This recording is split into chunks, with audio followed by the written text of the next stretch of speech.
Përshëndetje dhe mirë mbroma, mirë se vini si çdo të diel në Fair Play, jemi në radio televizionin Ora News Live për të pasqyruar gjithçka ka ndodhur në futboll. Dhuna ndaj Skënderbeut dhe deklaratat bomb të presidentit Ardian Takaj. Pse u detyruan kampionët në fuqi të luanin në fushë shkruj pas dhunës së ndodhur përpara fillimit të takimit. Ta do të ketë një bojkot të kampionëve në fuqi për sezonin vazhdim. Të gjitha këto janë produkti asaj që ka ndodhur në takimin mes Kastriotit dhe Skënderbeut. Partizani ka marrë sërish një fitore duke ruajtur diferencën prej 5 pikësh me Kuksin, një fitore pa shkëlqim përballë një Kamze që thellon edhe më shumë krizën. Do të largohem nëse nuk paguan lojtarët, ka deklaruar trajneri Ernest Gjyqi pas përfundimit të ndeshjes. Ndërkohë edhe Kuksi merr një fitore shumë të rëndësishme edhe pse diferenca në krye nuk ndryshon, ai është një kandidat potencial për çështjen e titullit kampion. Një pikë me vlerë merr edhe Tirana, një përballje të rëndësishme me të utën, ndërsa skuadra me fat është luftëtari që me ndryshimin e trajnerit ka gjetur motivimin për të marrë një fitore shumë të rëndësishme përballë Laçit. Një nga temat që do trajtojmë sot, përveç kampionatit, përveç garës, përveç gjithë produkteve të tij, do të flasim edhe për gjyqin që ka hapur Federata Shqiptare e Futbollit me drejtorinë e përgjithshme të tatimeve për rimbursimin e TVSH-s për stadiumin Arena Kombetare. Si do të vazhdojë ndërtimi i këtij stadiumi, a do të preken standardet, a do të ketë vonesa të tjera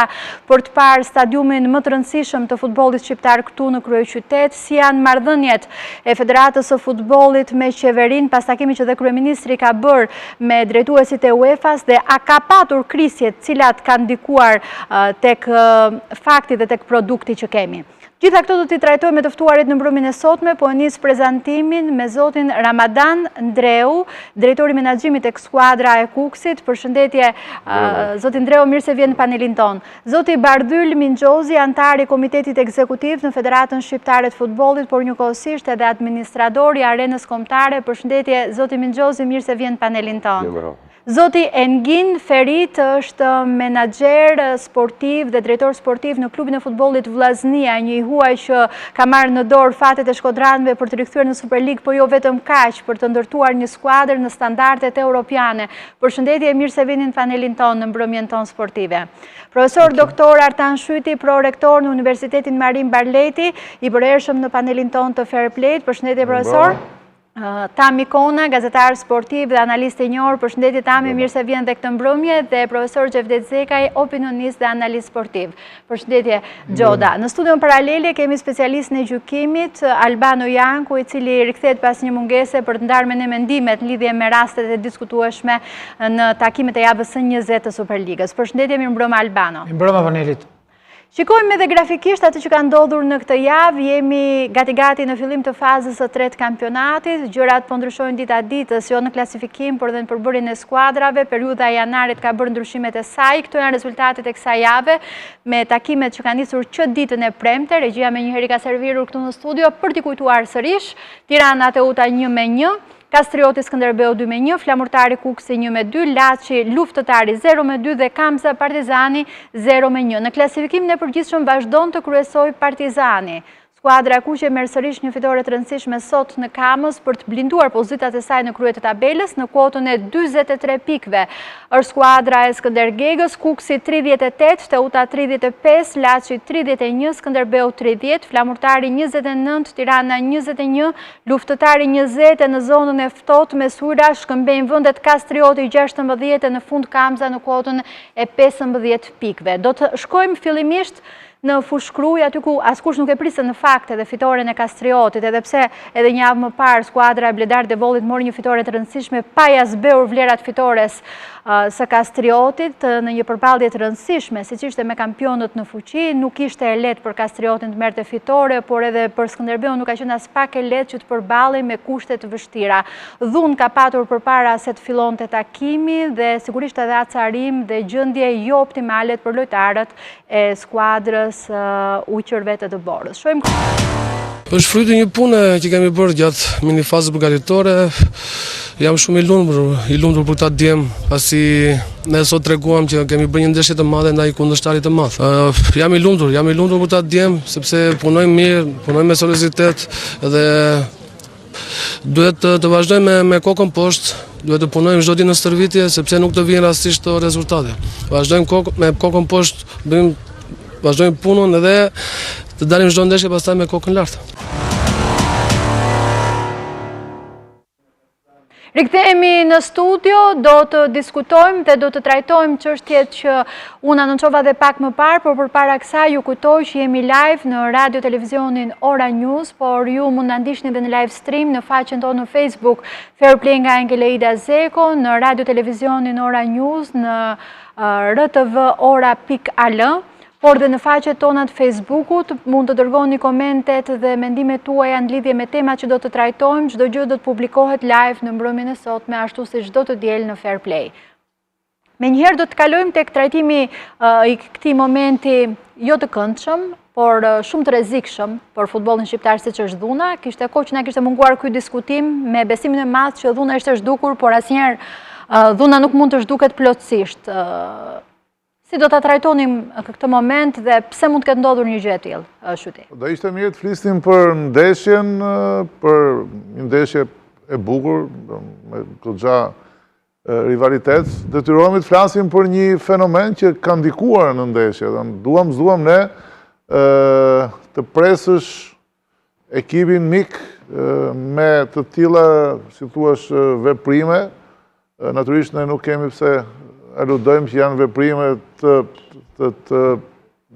mikpricave, pra të klubit, por janë fakte që kanë ndodhur, janë fakte që kanë ndikuar mbi ekipin që vjen për të luajtur, është një dukuri që aty ka ndodhur, dhe unë besoj që është e rëndë si prelud një tensioni që do të shfaqet në superiore, një tensioni që do jetë sa më tepër afrohet fundi, aq më tepër do jetë i pranishëm, dhe nëse ky përkthehet në veprime të tilla, atëherë ta komplementojnë edhe rezultatin edhe gjithçka që ne presim nga një zhvillim i ndershëm dhe i drejtë i këtij kampionati.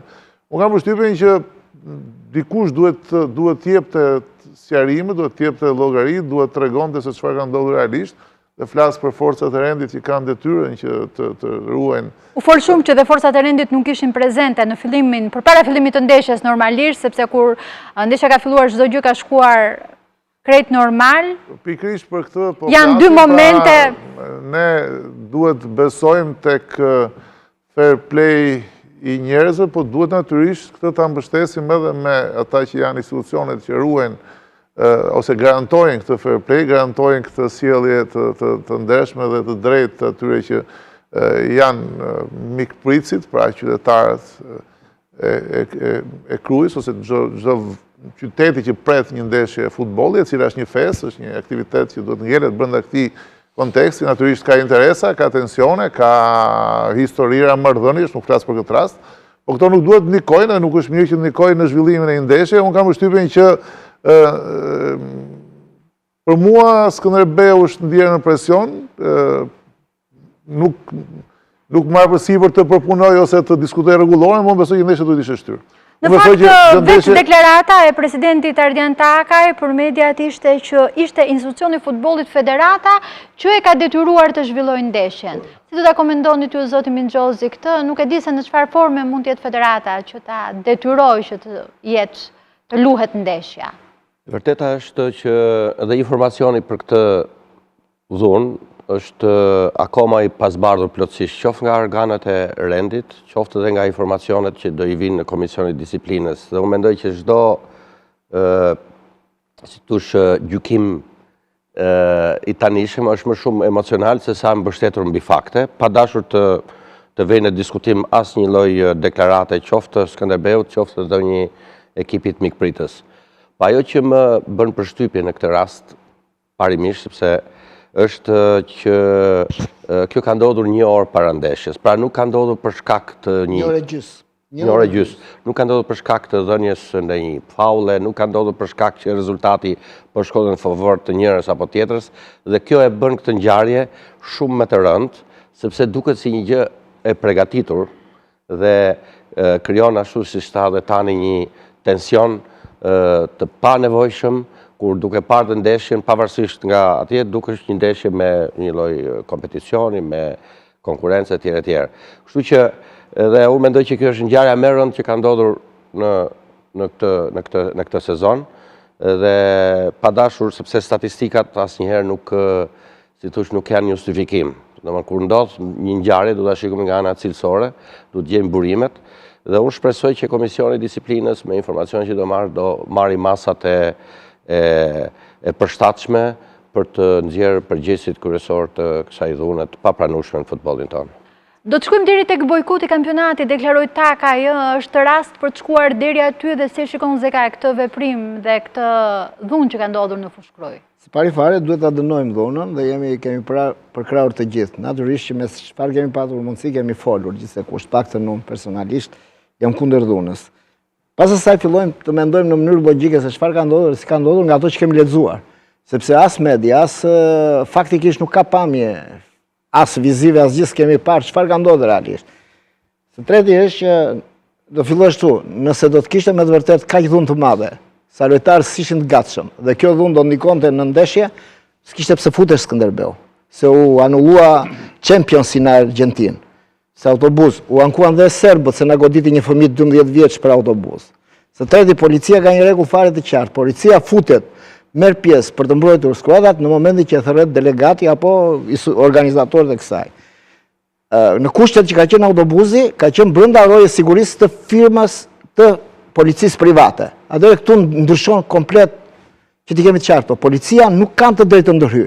Nëse autobusi ri atje, atë përgjegjësia ka policia private, nuk ka më. Jemi të gjithë në Shkodër kur shkojmë në stadium, kur shkojmë të gjithë është policia private, policia rri atje matant. Po ishte një orë e gjysmë përpara se të fillonte ndeshja. Po një orë e gjysmë, 2 orë përpara merret stadiumi nga delegati, nga i federatës, i gjyqtarëve të gjitha, dorëzohet stadiumi. E marrin përgjegjësinë organizatorët me federatën. Policia është detyruar të rrijë jashtë terrenit sportiv dhe thirret për të ndërhyrë në momentin që ka një ngjarje. Ngjarjet kanë ndodhur jashtë apo brenda implantit? Po jashtë, kësa kanë zbrit nga autobusi, thonë, se unë nuk i kam parë, jam përpjekur t'i shoh të pamje në Facebook, në rrjetet sociale.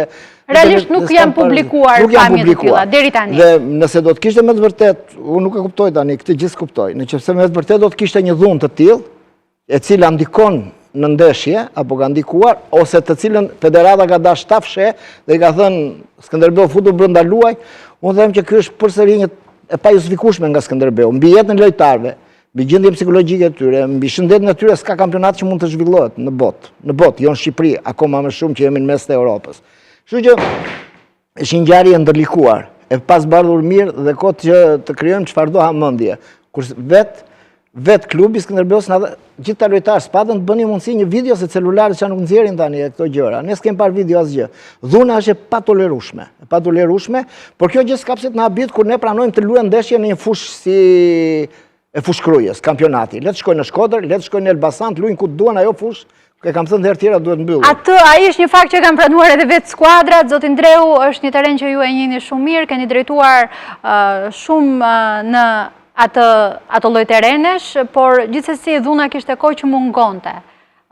Në Krujë, në Fushkruj. Unë nuk e kam parë takimin, vetëm nëpërmjet mediave, jam informuar sepse po udhtonin për Vlorë, por do të thosha që është një ngjarje që unë them që është fryrje dhe ato drejtuesit e koshit do të ishin pak më të kujdesshëm sepse është shumë e thjeshtë për të dalë një deklaratë, por do të jesh i kujdesshëm. Do të thosha që nëse kundra lojtarëve të Skënderbeut do ishte ushtruar dhunë në mënyrë absolute, drejtuesit nuk do të filloshin ndeshjen. Kështu që kjo unë mendoj. Po përse mund të jetë sajuar në një gjë e tillë ose të jetë fryrë, le të themi kështu, se sajuar jo. Stadium incidente ndodhen. Ngacmime ka patur. Në çdo stadium incidente ndodhen.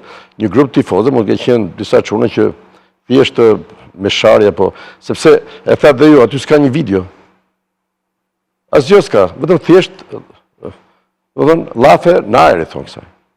Kështu që unë mendoj që dhe do thoshte diçka tjetër që i kam ndjekur ndeshjet e Krujës dhe në mënyrë absolute mbi 4-5 ndeshje nuk kam parë asnjë lloj dhune në asnjë moment, fair play, që të jemi sinqert, dhe habitem. Kështu që unë mendoj që ato mundet, ato njerëz që i kanë, nështë unë jam në të kuadrin e fyrjeve, se diçka tjetër ne s'kemi pas gjë, jemi totalisht naja. Diçka duhet të ketë ndodhur.